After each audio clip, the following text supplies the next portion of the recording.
Hi everyone, welcome to End of the World Weekly. Let me tell you how this show works. I'm Newsbot 29000. I'm a robot from the post-apocalyptic future. I've been programmed to send these broadcasts into the past in hopes that you Earth humans can avoid all the calamities that led to the end of the world. Okay, got it? Good.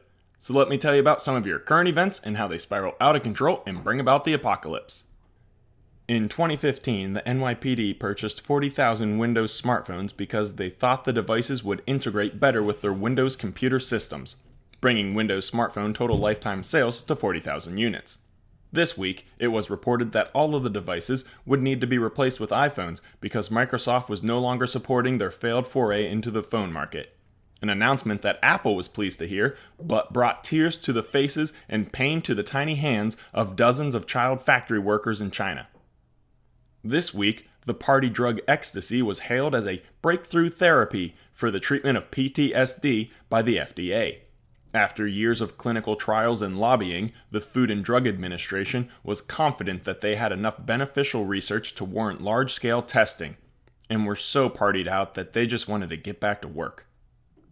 And that brings us to our Alternative Facts of the Week segment. Let's get started! Alternative Fact number 1.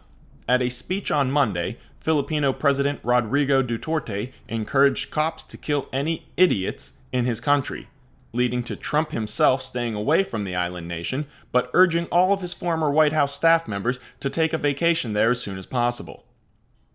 Alternative fact number 2. Law enforcement arrested 16 postal workers in Georgia this week after carrying out a sting operation where they recruited the carriers to deliver drug shipments in and around Atlanta.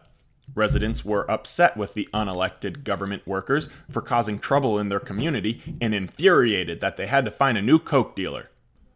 Alternative fact number 3. On Friday, Vladimir Putin predicted that North Korea and the United States were on the verge of a large-scale conflict. Having given up his search for a functioning crystal ball years ago, Putin had turned to supplying North Korea with rockets to ensure the accuracy of his vision. And that does it for this week's segment of Alternative Facts of the Week. If you have any alternative facts you'd like to hear on the show, leave a comment below and we'll talk about them next week.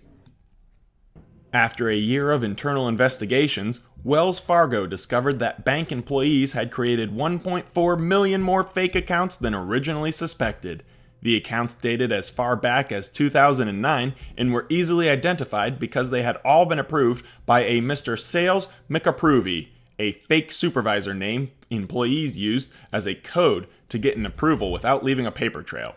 This caused a bit of trouble for the real Mr. Sales McApprovey, who was a lovely gent that lived in Sunshine, New Jersey with his 2 cats and volunteered his time reading to school children.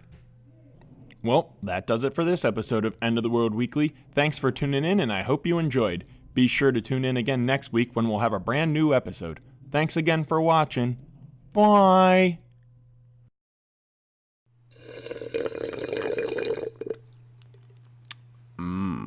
Delicious.